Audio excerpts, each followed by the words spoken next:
Hi, I'm Stevie Fernandez. And I'm Trish Whitmer. It's wonderful to see you with us for this week's Explore Tulsa. Stevie, what are you doing? Washing up. I was spending a little time on the pottery wheel, so I'm trying to make you a coffee mug.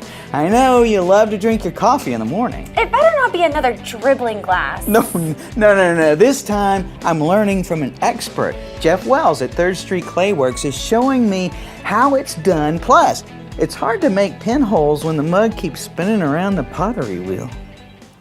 You know, people say, well, you must have really cool plates at your house. And I'm like, no, weed off the ones that haven't sold or that got chipped or whatever, you know. Someday I'll make my wife a set of real ones. But anyway. I got a job at a studio in Nacogdoches, Texas, at the college down there. I think it was '79. And they needed somebody to mix clay, mix glazes, and fire kilns. And I said, I don't know any of that. Oh, and run their wood shop. I knew the wood shop, so I said, I'm a quick study. So I started mixing clay and glazes and started watching people throw. And within a week or two, I was like, well, hell, I'm gonna try that. So I'd go in and put a mixer going at night, and I'd grab some clay and get on a wheel and start practicing.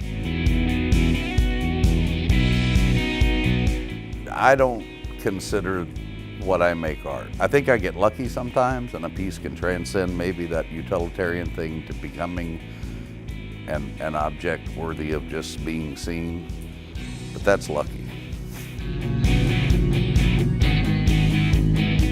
I think it's the most immediate introduction to learning three-dimensional form, because the only thing close to it is working wood on a lathe. But even there's a tool between you and the material. Here, even though we use tools, these are in direct contact with the material. And at some point, you're almost like, what's the point? You go down to some store and buy a mug for $1. Why spend all the time to learn to make one? But there's something very gratifying about handcrafted, artisan-type work, both making it and using it, or having it in your home, or whatever.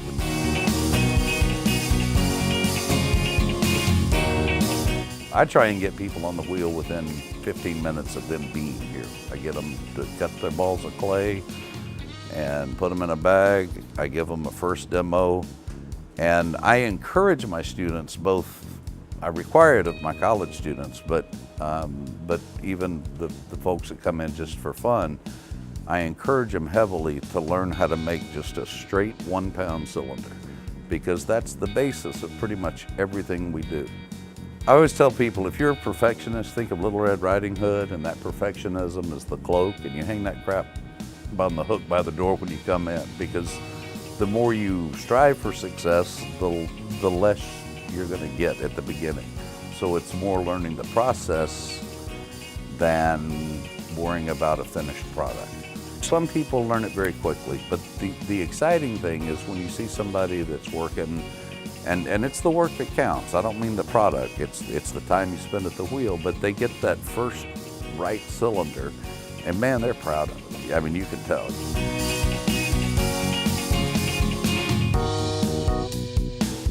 You hear artists say, like, oh, if I could never paint again, my life would be empty. If I lost my business or whatever and ended up living on a pier down in Pensacola, I'd be happy catching fish and crabs and eating them. At the same time, would I miss it? Yeah. It's kind of cool to think that before there were cities and lights and you could see every star in the sky at night and the sun was still a god and the trees were talking to you, that people were doing this. I like making stuff. I've always liked making stuff, and when I found clay, I just enjoy the process. I don't really think too much in terms of selling.